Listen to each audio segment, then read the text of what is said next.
one thing that pretty much all marketers need to avoid is being absent from the from the ecosystem, because any kind of monies that you're spending right now, a traditional marketing ROI game, an equation will not fall in place, right? Because and which is why we've already seen that most of the marketeers, when I speak with my friends at Facebook, Google, whether digital or physical, the marketing budgets have just been completely slashed, right? To your question, of course, every company wants to have a demand generation. They want to acquire new customers. There is no question about that. They don't want. The point is that how do you acquire these consumers, and do you really think that consumers are in a frame of mind as well as they have a capability to to acquire your product in this particular scenario? And which is where I think that every brand or every company needs to decide on their own. But coming back to what I said is that marketeers, have to be in the minds of consumers very clearly, and they cannot be absent. Of course, the scale will be different, but existing consumers as well as your new consumers, potential consumers, you need to be present.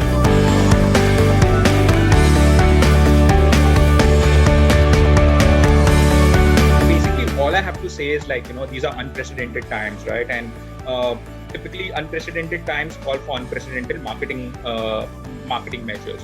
So as Sandeep rightly mentioned, cutting budgets will not help defend profits. In this time right now, what is important for brands to focus is what does a consumer need right now, rather than having commodity products. Like what is the actual need? Is it the essential that we can provide and actually innovate and create value in the life cycle for a consumer? If that's something brands focus on, is what is the need of the hour right now. Identify what works and then scale it up, right? Like basically, try to reach out to newer spaces and newer avenues and see what works. Launch 100 things, kill the 95 things which aren't working, but then scale the 5 things that work. So that's something that I feel needs to be done at this hour right now for marketing, according to me, for brands.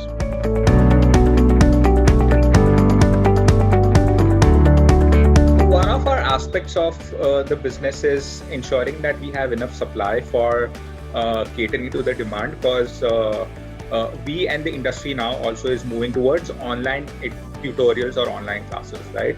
Which needs a human to actually deliver those classes.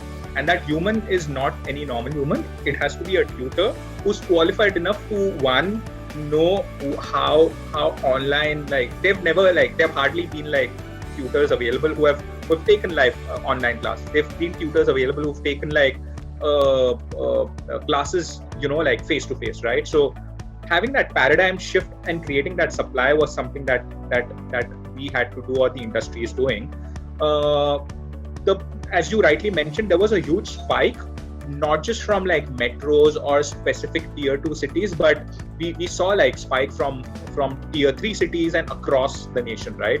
So to cater to that demand, the product had to be created, and the platform had to be pivoted in a way where it's available for all of them, right? And as I mentioned in my last question,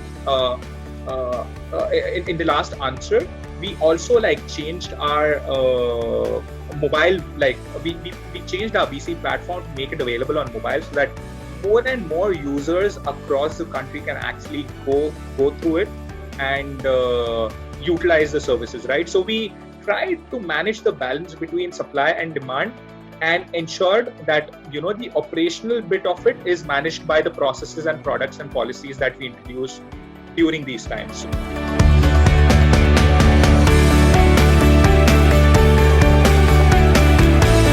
in your initial question, you mentioned customer retention versus customer acquisition, and Sandeep rightly said customer acquisition is not going to go away, right? So I'll give you one very simple example.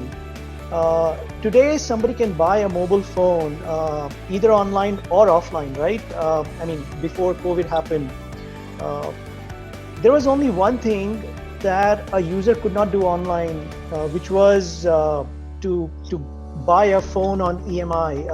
They had to, we have a program called Samsung Finance Plus, where you walk into a store and we want to make sure we will do, everything possible in favor of the consumer, that he walks out with a phone in hand, right? So we launched the Samsung Finance Plus program, which is live with thousands of our retailers across the country. But for that program to be effective, a user had to walk into a store. Now that is no longer possible, or at least in the last 2 months was no longer possible. So we again quickly got together and came up with a solution where the store could come to your doorsteps. Everything being completely digital, the application, the instant credit approval, all being digital, the KYC happening right at your doorstep, phone delivered to you at your doorstep. And now we are planning to take it one step further, where everything can be done online as well. I mean, we're talking about real lending here, but entire transaction can be done online. You walk away with a phone in hand and on a no cost EMI basis. So that is one way where product guys come together and come up with quick solutions. If a user cannot go to the store, let the store come to them.